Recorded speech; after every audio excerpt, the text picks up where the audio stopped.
Mummy ने football बना कर दिए।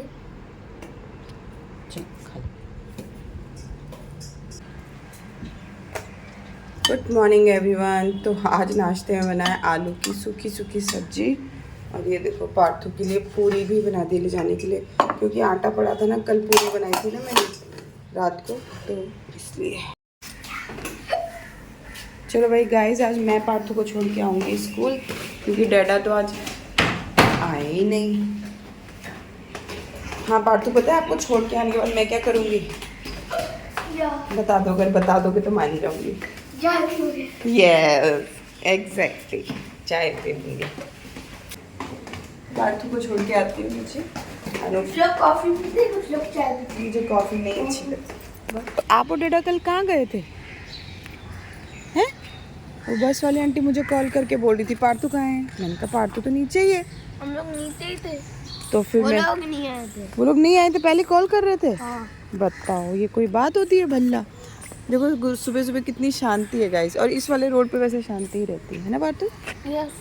अगर उधर जाओगी तो व्रम व्रम व्रम। वो उस वाले घर में बहुत ज़्यादा बाहर से रोड था ना, मेन उधर रोड, बाइक है।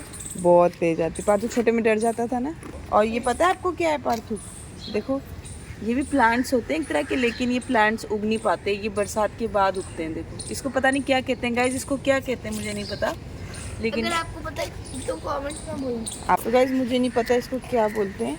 अगर आपको पता हो इसको क्या बोलते हैं, मेरे पेट में तो नाम आ रहा है, मुंह पे नहीं आ रहा है, तो मुझे बताना। शैवाल नहीं, शैवाल तो पानी में होती है। सही टाइम पे आए हो। छत पे जा रही थी मैं पक्षियों को खाना देने। अरे सामान है हाथ में, बाबा गिरना नहीं, गिरना। चलो मेरे संग छत पे चलो। ओके, इसको रख दो यहाँ पे कमरे में। अभी तक आप छत पे नहीं गए ना मेरे संग। चलो ढोका बंद कर दो, अब चाय चढ़ा के आई। रात को लेट आए थे।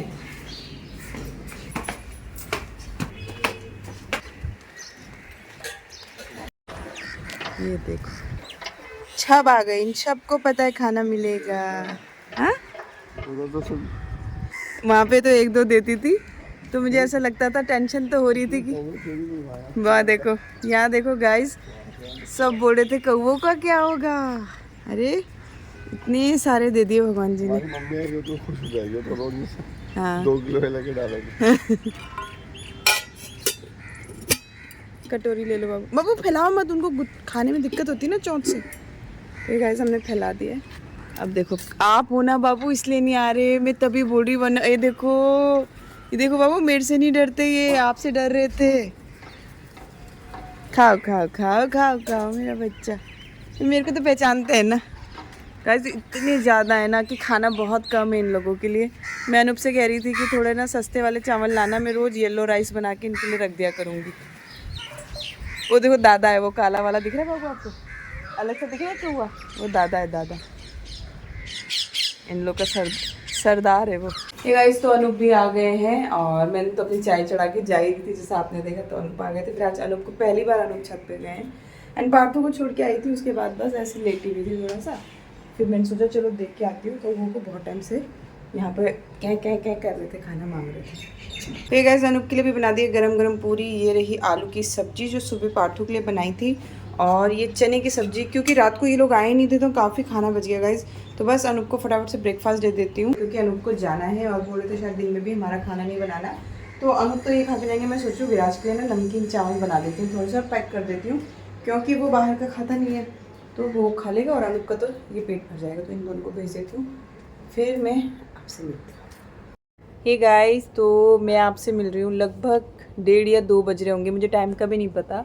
तो मैंने घर के सारे काम निपटा लिए, और खाना नहीं बनाया आज अभी तक, क्योंकि पार्थू आएगा ना, तो आज हम दोनों कुछ भी उटपटांग खाएंगे। चावल मैंने भिगो के रखे थे, तो वो रात को बनेगा। अनूप ने मना कर दिया, मत बनाओ, हम रात को खा लेंगे।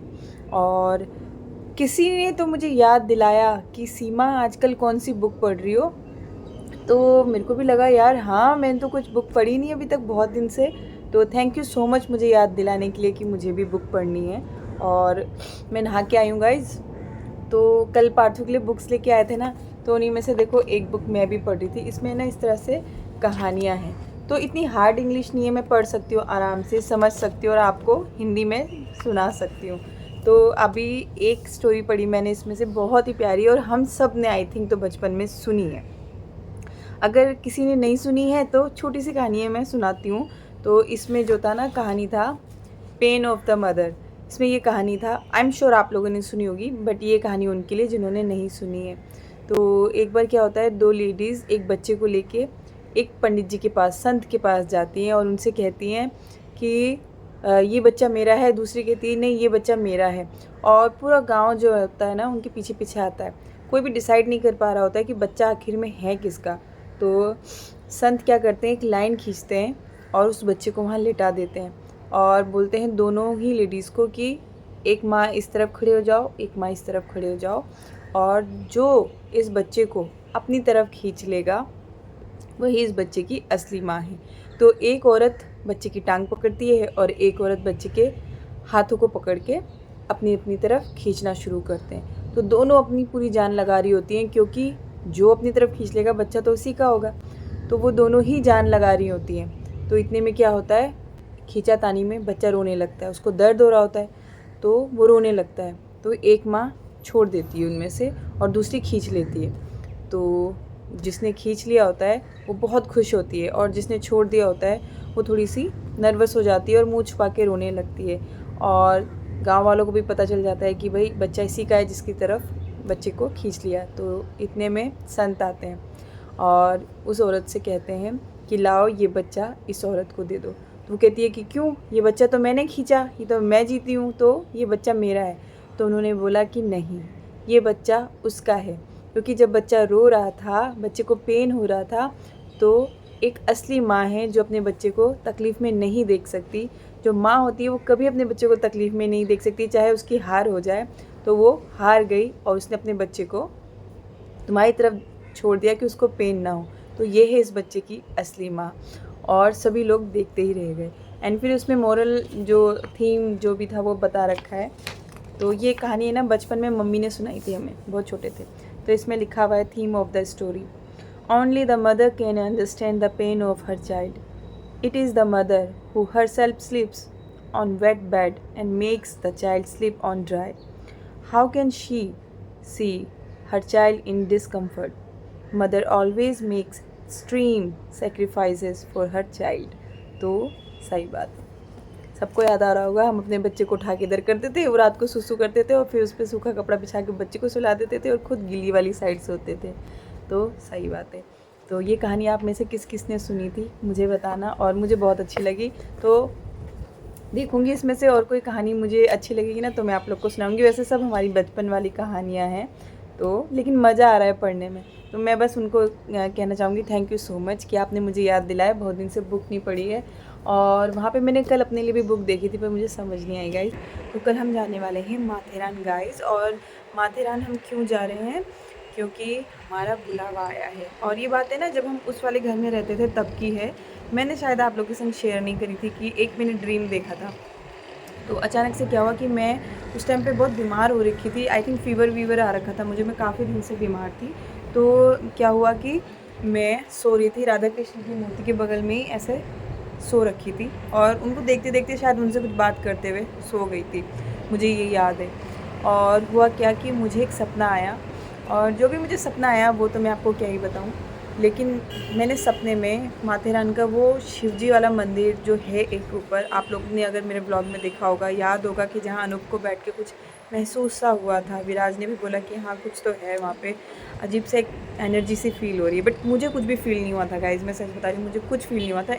जैसे कभी कभी मैं अक्सर मंदिरों में जाके बहुत मेरे एकदम से आंसू निकल जाते हैं, पता नहीं कभी कभी मेरे को क्या हो जाता है मंदिर के आगे जाके, अंदर जाके मुझे नहीं पता, मैं एकदम शून्य हो जाती हूँ और मुझे ये नहीं पता होता कि मैं रो क्यों रही हूँ, बस मेरे आंसू निकल रहे होते हैं और बहुत ही प्यारी सी एक फीलिंग होती है, वो जिसको बयान नहीं किया जा सकता। जिनके संग ऐसा होता है वो समझ सकते हैं।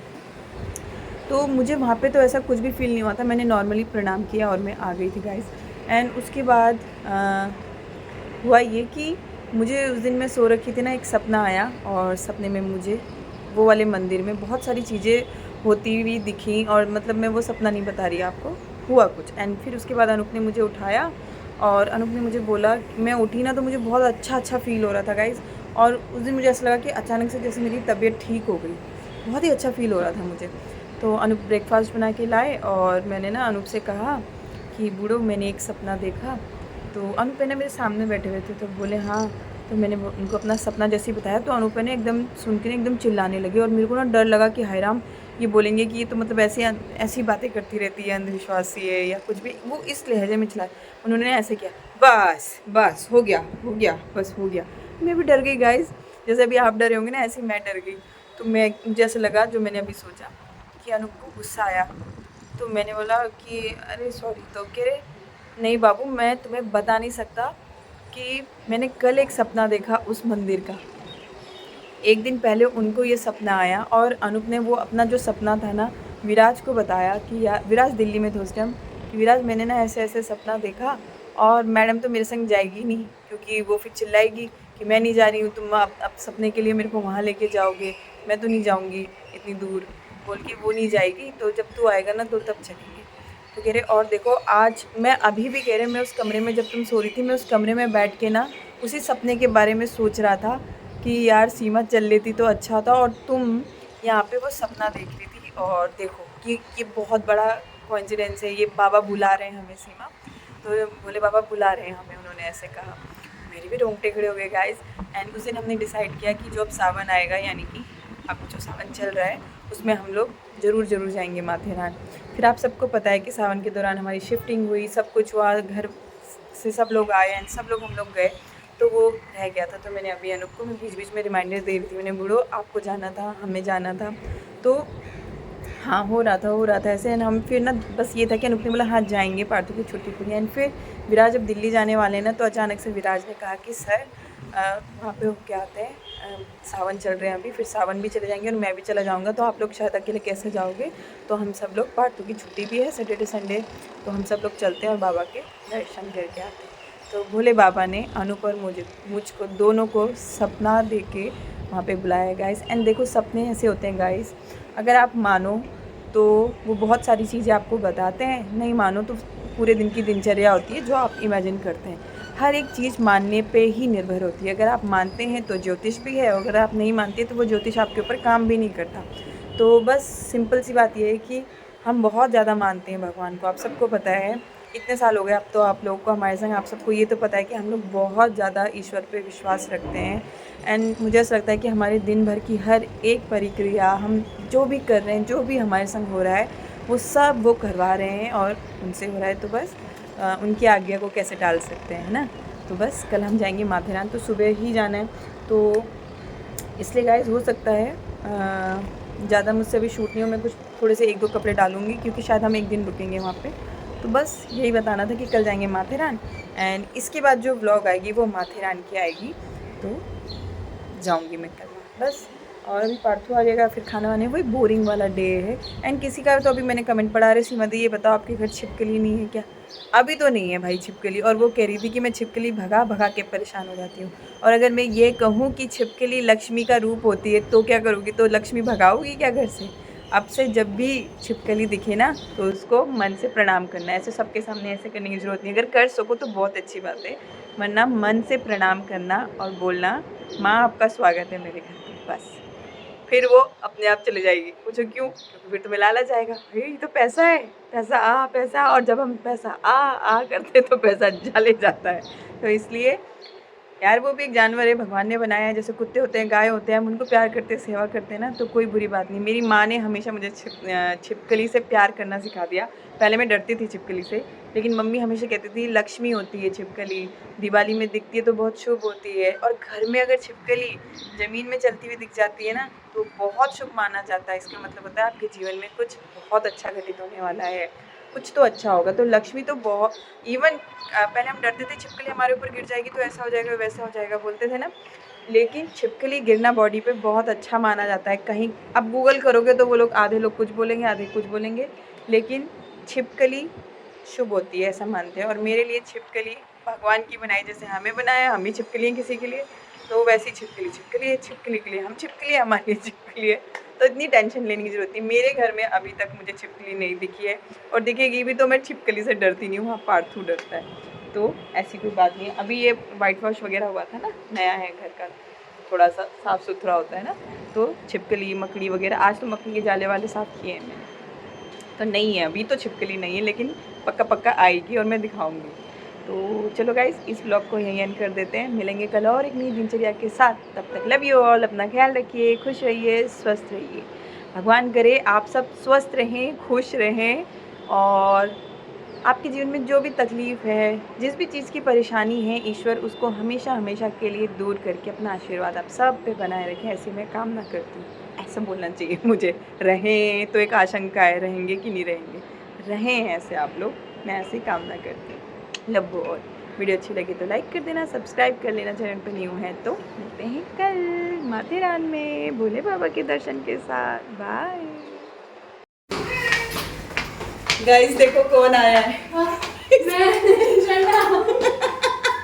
इसकी हालत देखो गाइस, मैं लेने गई थी इसको, ये देखो, और कह रही है मैं पहली बार आई हूँ, अब कौन आएगा। चढ़ाते नन्ही सी जान को, ये 6 फीट की है, ये नन्ही जान, और मुझे देखो तर चढ़ती हूँ मैं। चल जा, अरे सोच रही से कौन बॉडी सोच रहा है क्या हो गया तेरे को आज इतना कैसे अरे इधर आजा, इधर आजा, वहाँ पे मेहमान बैठते हैं, घर वाले लोग यहाँ बैठते हैं। तो भाई फाइनली आज का ब्लॉग एडिट कर रही थी, इसी का नाम ले रही थी, और देखो ये आ गई है, बेली बनाया है। इतनी मुश्किल से खा पी के मैंने जो बनाया उसका एक दिन में निकाल दिया आपने।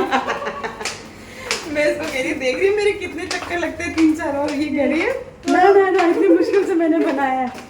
अब तो भगवान ही जाने ये कब आएगी अब नीचे आऊंगी, बोलोगे आए दे दो, आए दे दो। तो मैं टोकरी टांग दूंगी ऊपर बालकनी से, ऐसे खींच दूंगी तुझे, आएगी। एक लिफ्ट लगवाओ ना। थैंक यू आकांक्षा आंटी, मौसी मौसी, अच्छी लग रही है। Thank you so much. Happy friendship day. No, it's for Rakshabandhan, Rakshabandhan. Thank Radhika की तरफ से। यू। अच्छी लगी। थैंक यू राधिका भी बोल दो ना। Thank you Radhika. हाँ, ऑल्सो। अरे बाप रे।